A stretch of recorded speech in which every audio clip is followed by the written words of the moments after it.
તેમનો સમગ્ર જે પરિવાર છે, અરે પિતુલાલ છે, અલ્પેશભાઈ છે, વંદન છે, ધ્રુવ છે, તેમના જે દીકરાઓ છે,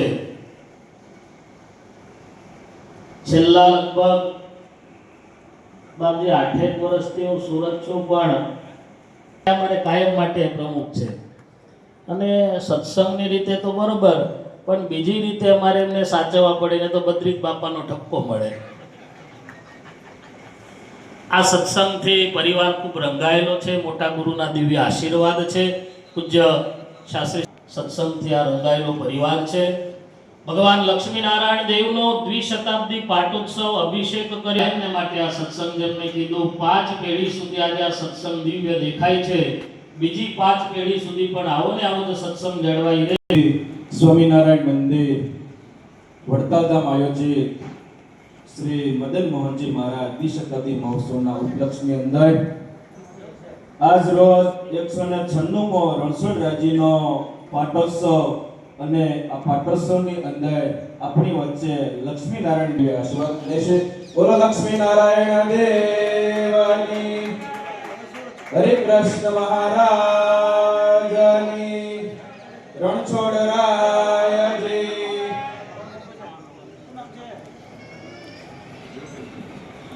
સુંદર મજાનો આ મેનપુરનો પટેલ પરિવાર, અક્ષર નિવાસી અંબાલાલ ગોપાલદાસ પટેલ પરિવાર, અક્ષર નિવાસી ઘનશ્યામભાઈ અંબાલાલ પટેલ, અક્ષર નિવાસી ચિમનલાલ અંબાલાલ પટેલ, તેમનો સારોલ પરિવાર, તેમના સુપુત્ર કિતેશભાઈ, રૂપેશભાઈ, ધ્રુવભાઈ, વંદનભાઈ, સાથે સાથે આપણી વચ્ચે પરમ પૂજ્ય સદગુરુ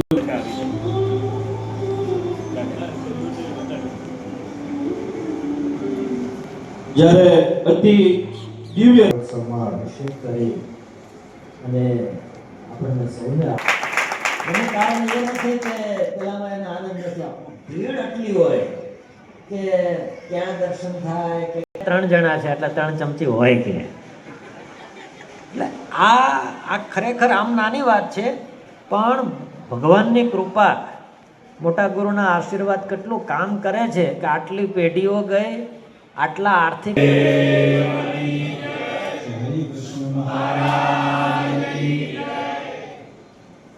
સર્વોપરી ઇષ્ટદેવ ભગવાન શ્રી સ્વામિનારાયણ, સારા સ્વામિનારાયણ સંપ્રદાયનું સર્વોચ્ચ તીર્થધામ એટલે કે વડતાલ ધામ, અને એમાં વિરાજમાન શ્રી હરિકૃષ્ણ મહારાજ, શ્રી લક્ષ્મીનારાયણ દેવ, શ્રી ધર્મદેવ, ભક્તિમાતા વાસુદેવ, રાધાકૃષ્ણ દેવ આદિના સાનિધ્યમાં આજે જ્યારે આદિ આચાર્ય શ્રી રઘુજી મહારાજના વરદ હસ્તે જેમની સ્થાપના કરવામાં આવી એવા શ્રી રણછોડરાયજીનો એક 196મો પાટોત્સવ. ત્યારે પાટોત્સવની આ એક દિવ્ય સભા જેમાં ઉપસ્થિત આપણા મંદિરના ચેરમેન શ્રી, કોઠારી શ્રી, વડેલ સ્વામી શ્રી ધર્મપ્રસાદ સ્વામીજી, શિવલક સ્વામી, શ્યામ સ્વામી, એટલે સ્વામી અધિક, પણ મેદપુરનો જે સત્સંગ આજે આખા સંપ્રદાયની અંદર એની એક વિશિષ્ટ ભાત જે જણાઈ આવે છે, જે ઓળખાઈ આવે છે, એવા મેદપુરવાસી ભક્તોની પર સૌથી વિશેષ લોકોનો આશીર્વાદ રહ્યો હોય તો શાસ્ત્રીજીએ જે નિષ્ઠા તમને ધરવી દીધી છે ને, એક વસ્તુ યાદ રાખજો કે સ્વામિનારાયણ ભગવાને જીવના કલ્યાણ માટે સત્સંગ સ્થાપ્યો અને એની વર્ષો વર્ષ પરંપરા સચવાઈ રહેવા માટે 2 દેશ ગાદીનો વિભાગ કર્યો અને પોતાના સમયમાં જે 6 જેટલા મોટા મંદિરો કરાવ્યા અને એમાં ભગવાન સ્વામિનારાયણ બાતમારીને જે દેવ પધરાવ્યા. એ પછી શ્રી નરનારાયણ દેવ હોય, જે 9મો પાટોત્સવ ગયો, બરાબર, એમાં તો બધા દર્શન સરખી રીતે થાય કે કેમ, યજમાનને પણ સરખો લાભ મળે કે કેમ. રણછોડરાયનો પાટોત્સવ એવો પાટોત્સવ છે કે જેમાં યજમાનને 100% લાભ મળે, ભક્તોને લાભ મળે, અભિષેક કરનાર આચાર્ય મહારાજને પણ લાભ મળે. અને હમણાં અધિક મહિનો પણ આવી રહ્યો છે, અધિક મહિનાના પણ કામની બધા કરશે માનો બધા. તો અંતમાં વાલા ભક્તજનો આજે બહુ પ્રસન્નતા વ્યક્ત કરું છું. સત્સંગ તો એક કુટુંબ પરિવાર જેવો હોય છે. એક ભવ્ય ઉત્સવ ડિસેમ્બર માસમાં ઉજવનાર છે. આપ સૌ ભક્તો એમાં આવવાનું જ હોય, બાકી કહેવાની વાત જ નથી. પણ એ નિમિત્તે તમે આ રણછોડરાયનો પાટોત્સવ ઉજવ્યો છે, માટે અલ્પેશભાઈ કીધે કે તમે આમ તમારા માટે યાદગીરી રહેશે.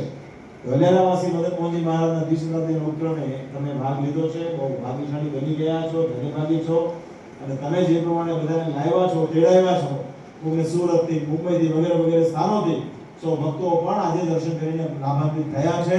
તો ભગવાનની સદૈવ આપ સૌની પર કૃપા રહે. તમારું જે ધન યોગ્ય જગ્યાએ વપરાય, તમારી જે સેવા છે સંપ્રદાયની રીત પ્રમાણેની થાય. સત્સંગમાં જે કઈ સેવા કરો એ કેવળ ને કેવળ કોઈ વસ્તુની અપેક્ષા રાખ્યા વગર ભગવાનને રાજી કરવા માટે કરતા રહો.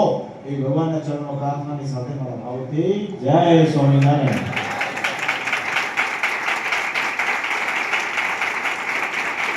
એકવાર જોરદાર તાળીઓના નાદનો અતિ દિવ્ય અભિષેકનો લાભ આ યજમાન પરિવારે પરમ પૂજ્ય સદગુરુ શ્રી શાસ્ત્રી સ્વામી બાલકૃષ્ણ દાસજી સ્વામી, પરમ પૂજ્ય સદગુરુ ગોવિંદ પ્રસાદ દાસજી સ્વામીની પ્રેરણાથી અદ્ભુત લાભ લીધો છે.